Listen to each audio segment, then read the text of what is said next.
Seguinte, o João Gomes recebeu, no início da semana, uma sondagem e depois uma proposta concreta. Se eu não me engano, foi o Al-Ain, né? Que agora me pegou. Foi o Al-Ain.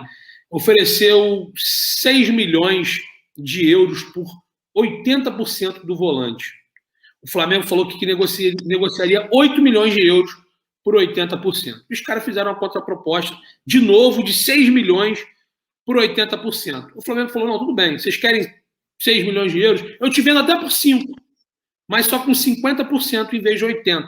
Ou seja, a proporcionalidade do que está sendo ventilado, ela bate.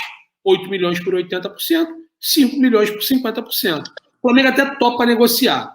Só que aí, o que está pegando mais em relação à venda do João Gomes? Coringa, Ruggeri e Letícia. Vou deixar todo mundo falar um pouquinho sobre isso, para a gente entrar forte no assunto do Davi Luiz. E tem muita coisa para a gente falar, e a gente vai esclarecer e dar o passo a passo de tudo que está acontecendo, desde realmente do início dessa situação, dessa novela, série Davi Luiz. O João Gomes, o Flamengo está pensando realmente em negociar ele, mas sabe o que está pegando? O jeito que os caras querem pagar. Vocês lembram do Hernani Brocador? O Flamengo, quando vendeu o Hernani, o Flamengo fez um acordo em que receberia em 2 parcelas. E a primeira parcela seria 2 meses após. O Flamengo, naquela época, precisava de dinheiro, o Hernani era o principal jogador em relação ao Flamengo poder fazer caixa, até porque o Elias não era jogador do Flamengo, o Elias era do Sporting de Portugal, e o Flamengo tinha até que fazer um poder para tentar manter o Elias e não conseguiu. O Elias voltou o futebol português na época, né? E o que acontece? O Flamengo vendeu ele para o Hernani, vendeu o Hernani para o futebol do mundo árabe, e o Flamengo não recebeu. E o que está acontecendo com o João Gomes é mais ou menos isso, né? O Flamengo, para poder receber a primeira parcela, estão querendo pagar ele dividido em 4 parcelas, e a primeira no fim de setembro. Eles não querem pagar a primeira nem agora. Então, assim, o Flamengo está precisando de dinheiro, como todos os clubes do futebol mundial, devido a essa situação que hoje aflige o mundo, né? O mercado mudou, a gente não tem a volta realmente do público nos estádios de forma integral, e a maior receita do Flamengo ainda era, para você ver como o Flamengo tem vários patrocínios, ainda era o público, porque o Flamengo é monstruoso. Onde o Flamengo vai, o Flamengo leva a torcida. E com essa situação, ela também diminui os rendimentos do Flamengo, né? Os ganhos, né? Então, assim, o Flamengo não vai, em hipótese nenhuma, negociar o João Gomes se não receber pelo menos a primeira parcela agora, nesse momento. Se a equipe árabe quiser dividir como quer em 4 vezes e pagar a primeira para setembro, Xará, não vai levar. Não vai levar. E aí eu queria um pouquinho a opinião da Letícia, passar essa informação para vocês, o que vocês pensam sobre isso, sobre a negociação com o João Gomes e sobre os valores, se faria ou não faria essa negociação. Vamos lá, Letícia. Eu ainda permaneço com a minha linha de raciocínio, eu não faria essa negociação com o João Gomes agora. Infelizmente, o futebol brasileiro, ele tem muito disso, né, desses altos e baixos, de repente a opinião do torcedor mudar em questão de um jogo.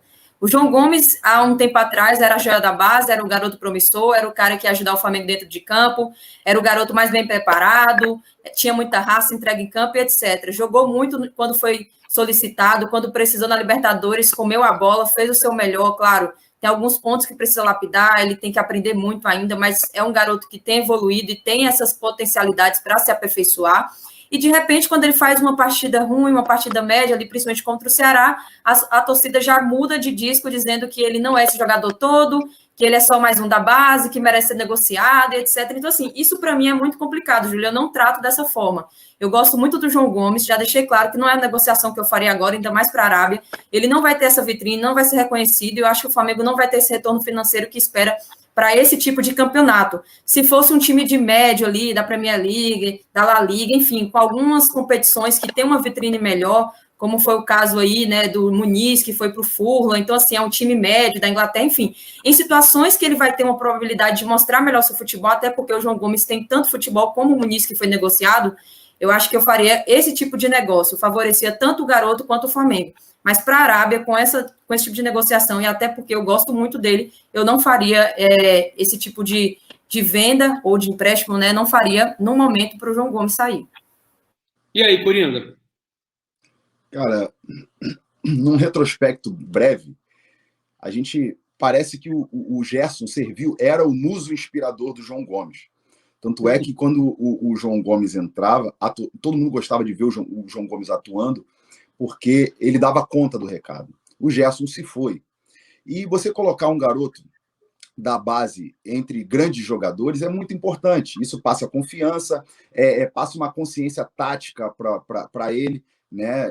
Passa a compreender melhor, porque tem um grupo na mesma sinergia e ele acaba captando isso. Então, assim, hoje eu não negociaria o João Gomes nesses moldes que o clube quer levar ele, porque eu acho que ele pode ser mais rentável para o clube, pode ser bom, pode ser melhor para ele em futuras negociações, porque, cara, você vendeu o cara já começou errado, já quer parcelar em 4 vezes o moleque, a primeira, deixa o moleque ali, o moleque vai evoluir muito com a chegada desses novos jogadores. Tem gente que vê ao contrário, tem gente que vê que não, ele vai perder espaço. Não, ele não vai perder espaço. É o dia a dia de um garoto que acabou de fazer a transição da base para o profissional, e aquilo ali é uma escola, é uma faculdade para ele, mesmo que ele seja reserva. O dia a dia entre esses grandes jogadores que estão chegando e os jogadores que já estão é uma faculdade para ele. Então, eu acredito que o João Gomes possa evoluir a ponto de ter, de encontro mais à frente, negociações melhores e, né, mais assertivas do que essa incógnita com esse... Você entendeu? Al-Ain. Isso aí. Davi Luiz. Vou falar tudo o que está acontecendo desde o início. Coringa, que também, de repente, não esteve aqui com a gente na bancada. Seguinte, dia 30 de agosto, né? Segunda-feira. O Flamengo, na semana retrasada, né, não tinha nada em relação ao Davi Luiz. Até quinta retrasada. Não quinta passada, que foi agora. Retrasada. Quinta-feira passada, o Flamengo entrou em contato com alguns representantes do jogador. E o Coringa, até porque é um cara que está na mídia, é um cara que é um artista, então ele vai entender o que eu vou falar. Nem sempre uma pessoa tem um empresário. Você tem um empresário, você tem um intermediário, você tem um representante, você tem o seu assistente das mídias sociais, né? Então, assim, o Davi Luiz soube do interesse do Flamengo. O Flamengo sabe quanto custa ter um jogador como o Davi Luiz. E o Davi Luiz sabe o que ele pode pedir para jogar no Flamengo. Os jogadores conversam, se comunicam. Os seus empresários, geralmente, às vezes, têm jogadores que estão inseridos no elenco. O empresário, o Bertolucci, né? Bertolucci, inclusive, negociou o Kennedy com o Flamengo, intermediou a negociação do Andrés, né? E ele é empresário do Davi Luiz. Na quinta, houve uma entrevista ou para o TNT ou para o ESPN, eu não me recordo agora, acho que se foi pelo TNT, a ESPN reproduziu, se foi pela ESPN, a TNT reproduziu. Me falha agora a ordem. O Marcos Braz, que sempre nunca confirmou essa situação, deu uma entrevista que deixou no ar algo. Eu, na sexta-feira, como outras pessoas da imprensa, teve no desembarque, na apresentação para a torcida, né, no desembarque do Andrés, fiz uma pergunta para o Marcos Braz se vinha mais jogadores. Né, ele fez o dedinho de paz e amor ali, valeu. Muita gente falou que ia vir mais 2, enfim, mas não foi a resposta dele. Mas ali você já sentia, na conversa com a imprensa, que haveria uma mudança no formato, no curso, no caminhar da negociação do Davi Luiz. Na sexta-feira, a gente confirmou que teria conversas e reuniões, e teve confirmado, teve e foi confirmado. A semana se esticou, toda essa situação, muita informação de que o Jorge Jesus ligou para o Davi Luiz, de que o Renato teria entrado no circuito, nada disso. A gente procurou saber, a Letícia, o Felipe, o pessoal até sabe algumas fontes nossas, a gente conversa internamente. Não houve em momento nenhum o Renato pegar o telefone e falar: olha, Davi, você quer receber quanto? Você quer ganhar quanto? Isso não existe. O Flamengo é um clube organizado, ainda mais o Marcos Braz, que, com todo respeito, isso não é pelo tom pejorativo, ele é um cara vaidoso, ele faz o trabalho dele. Aí, na hora de anunciar um atleta, quem vai anunciar é o treinador? Não existe. Ainda mais o Marcos Braz, que tem um histórico favorável de conseguir bons jogadores para o Flamengo. E a gente estava até questionando isso, Coringa, Felipe e Letícia. Pô, sem dinheiro agora, como é que faz? Agora tem que mostrar que o cara é bom. E ele tem demonstrado. Trouxe o Kennedy, se vai dar certo ou não, a gente não sabe. Trouxe o André, se vai dar certo ou não, a gente não sabe. E está tentando trazer o Davi Luiz. E aí é o seguinte, na sexta-feira, foi sexta? Nessa que passou agora, as informações foram aumentando. O Flamengo já sabe o que precisa. O Flamengo formalizou uma proposta de R$800 mil por 2 anos. Isso internamente são informações. R$800 mil por 2 anos de contrato para o Davi Luiz. Primeiro ano, fechando agora em dezembro de 2022, tem a Copa do Mundo, que vai acontecer no Catar em novembro. Então, o Davi entende que é um grande ganho ele vir para o Flamengo e ele almeja voltar para a seleção. Depois daquele 7-1, daquela imagem arranhada. É algo que ele quer para a carreira dele. E ele entendeu que é muito mais fácil, ou muito mais possível e plausível, ele voltar para uma seleção arrebentando no Flamengo, porque aqui o futebol, o nível é diferente. Na Europa, talvez ele seria só mais uma boa opção, e aqui ele chegaria e colocaria a camisa. Você vê tantos exemplos aí em outras posições.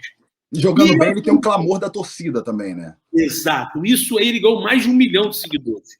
Isso aí tudo foi colocado em pauta. E ele autorizou a dar prosseguimento na negociação com o Flamengo.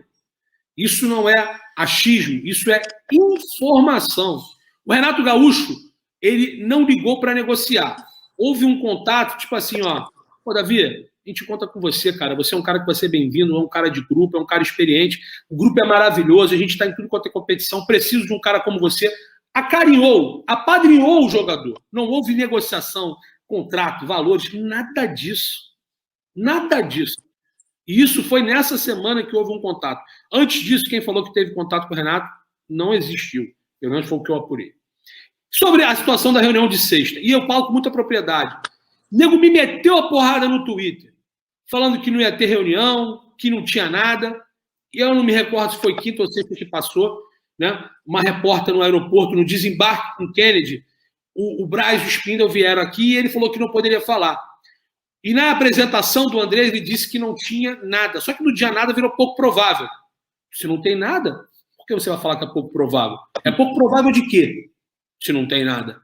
Ele ficou incomodado com a pergunta sobre o Casagrande, o que ele falou do Davi Luiz, se ele viesse da Europa para jogar no Flamengo. Se não tivesse nada, ele falaria, é simples. O jogador não joga no Flamengo, eu acho que o Casagrande foi muito mal, foi infelicidade dele, e acabou. E encerraria ali. Ele ficou mais de 3 minutos dando resposta. Então, o que a gente tem para falar é o seguinte, tem proposta, a proposta existe. Desde sexta passada, as conversas internas existem. Proposta oficial não tem e não terá. Porque se tiver que anunciar o jogador, vai anunciar de forma do jeito que está acontecendo agora. O Flamengo não precisa oficializar algo oficial, porque ele é um jogador livre. O Flamengo não tem que comunicar a time nenhum. O Flamengo tem que ter contato direto com o atleta. Então, assim, nas redes sociais eu fui espancado, Coringa, sexta-feira, quando eu falei que teria uma reunião. E teve. E foi provado que teve. E foi provado que teve. E teve uma reunião ontem e vai ter uma reunião agora, entre 15 horas. O que me passaram é que possivelmente vai ter uma reunião agora, com Bruno Spindle, Marcos Braz e o staff do atleta. Teve um jornalista que falou que o Davi Luiz participou da reunião de sábado. Na minha humildade, sexta para sábado. Eu não vou confirmar o Davi Luiz porque eu não tenho essa informação. Mas houve a reunião. E parece que o Flamengo corre para fechar a negociação do atleta hoje. O jornal Record de Portugal noticiou que o Benfica está fora. O Benfica não fez proposta pelo Davi e não está querendo mais contar com o Davi, não quer contar com o Davi. A gente tem que ter um pouquinho de calma, porque o jornal português também é muito sensacionalista, né? Os caras, toda hora é uma informação a cada 20 minutos.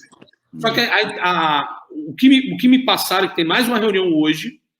Não se sabe se o Landim vai participar ou não, mas o Braz e o Spindle terá. Vou estar lá. Vai estar lá, Landim? Vamos dizer assim, tentando negociar, né? Vamos ver. E a informação é do Flávio Amêndola, da reunião de hoje. Mandar um abraço para o Flávio, crédito para o Flávio Amêndola, grande jornalista, que a reunião pode ser confirmada hoje, às 15 horas, e que o Davi Luiz, Flamengo e as partes, o staff e o atleta se entendendo, pode ser anunciado como novo reforço do Flamengo. Galera, esse é o passo a passo desde o início e a gente torce que seja o fim com um final feliz.